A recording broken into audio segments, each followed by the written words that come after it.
Hey everybody, this is your boy Troyoboyo17 coming at you live. I made a poll on the YouTube community thing that I have now, and I asked if you guys, because I was thinking about making this video, and you guys said yes for the most part. I don't know where I'm going with this. A lot of this is off the cuff. There's kind of improv. I've got like a bullet list, but that's kind of it. So that Spider-Man Far From Home trailer came out like a week or two ago, and since then I've just been kind of thinking I'm not excited for it. I've got my issues with MCU Spider-Man, and this kind of looks like more of the same. And I realized, like, in my Homecoming rewrite, I don't really review the movie. I don't really talk about my problems with it, mostly because I was scared of backlash. Now I'm not. Now I know I'm gonna get backlash no matter what. So yeah, I just decided I don't know, I feel like talking about MCU Spider-Man and why I don't like it and why I'm not excited and why I have problems with it.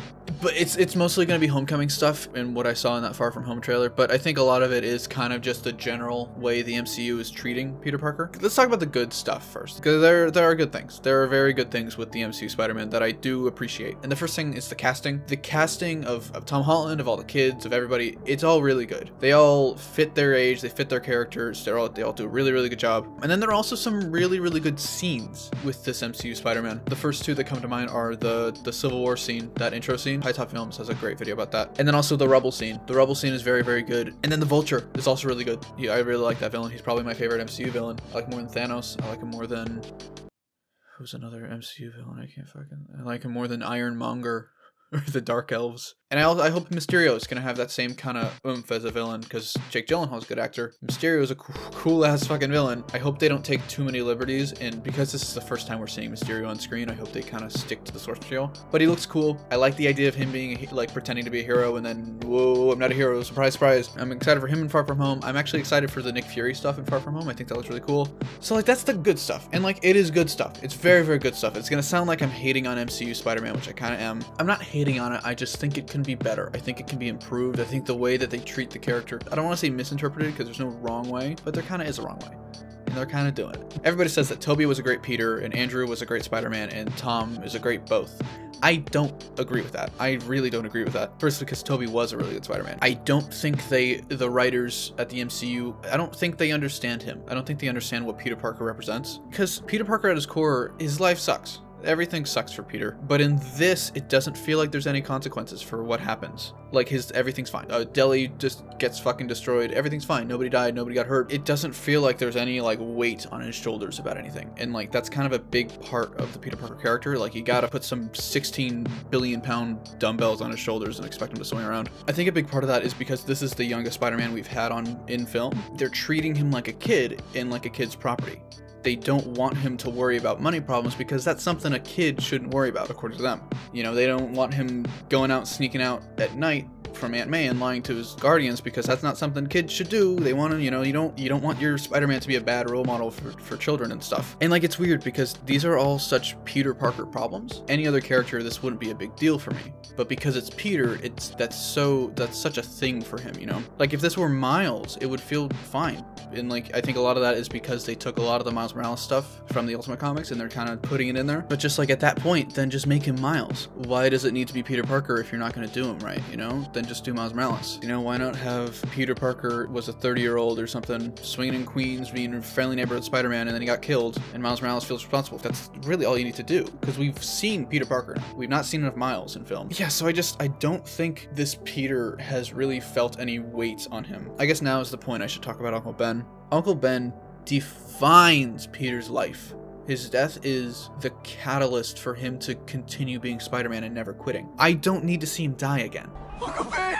Uncle Ben! Call an ambulance! There's a difference between showing a flashback of his death and just acknowledging his existence.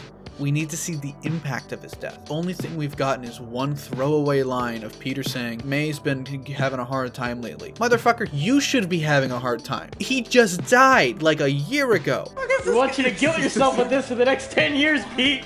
There's no photos, there's no reference, there's no name drop. That's all I fucking need is a conversation from Aunt May talking about Ben with a leitmotif of a song called Ben. And then you play that at certain moments. You can do these smart tricks, but instead they choose just to forget him. It feels like Ben has never died. And like it feels like Peter never really learned the responsibility lesson, which is the first first thing he does. It's the whole point of the fucking character. Europe doesn't really need a friendly neighborhood Spider-Man. That's like having Batman kill. That's like having Superman be front. This is the same level as the DCEU in terms of just not getting what the characters are. It feels like Peter wants to be a hero because it's fun and it's cool and he gets to swing around and make jokes and quip, look at my cool new suit. It's not because he has the obligation, because he has responsibilities. It felt that way in that Civil War scene, which is why I love that Civil War scene, because it's the first glimpse of motivation from him, but we haven't had that since. We haven't had a similar scene since. I don't need that in Infinity War because he's a side character, but in Homecoming, he's the point. His motivations are the point. It seems like they're pushing Ben aside to focus on Iron Man, to make the Spider-Man more like Iron Man Jr. The Tony-Peter relationship is way too fucking important. This should not be this big of a deal. You can still do it, it's fine.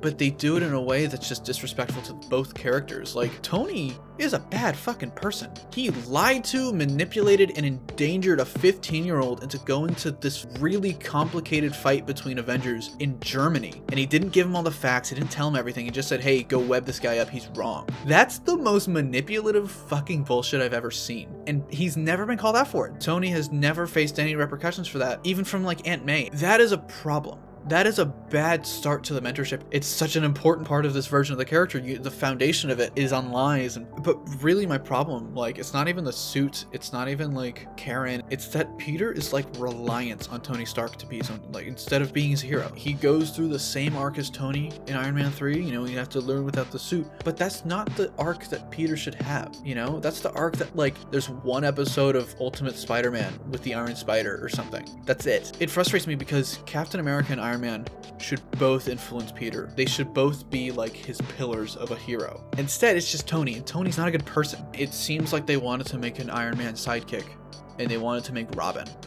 And I love Robin. Dick Grayson's my favorite DC character, but like, Peter's not Robin. Peter's Nightwing, but you can treat Peter like Nightwing, but you can't treat him like Robin.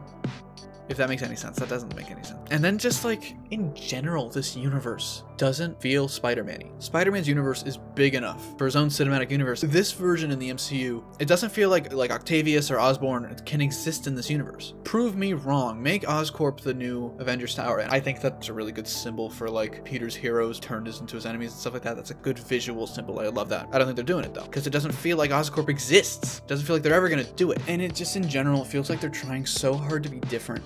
They're forgetting what makes the character great. Because like, Spider-Man is great, but what makes him great isn't his quips. It's not the suit, it's not how cool his powers are, and it's not that he knows Iron Man, but it's definitely not that. What makes him great is the man behind the mask and the struggles that he has to deal with.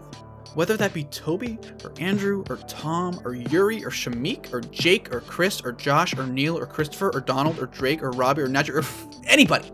Anybody. What really matters at the end of the day is the man. I joke a lot about the hyphen and how it's necessary to the Spider-Man character, but to be honest, I'm not really joking. That hyphen means something.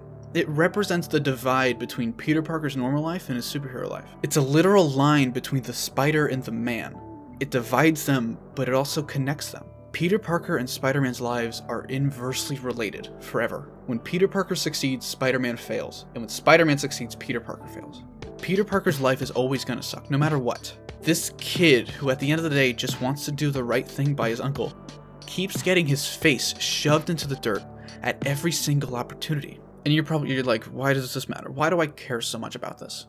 Because when that kid, who has lost everything, gets knocked down, by all reason he should give up. Nobody would blame him for it, he's earned it, he's been through enough. But he still gets back up. This kid from Queens stands up, and despite everything that's happened to him, he says, no, I'm gonna do the right thing. It's what I need to do. It's my responsibility.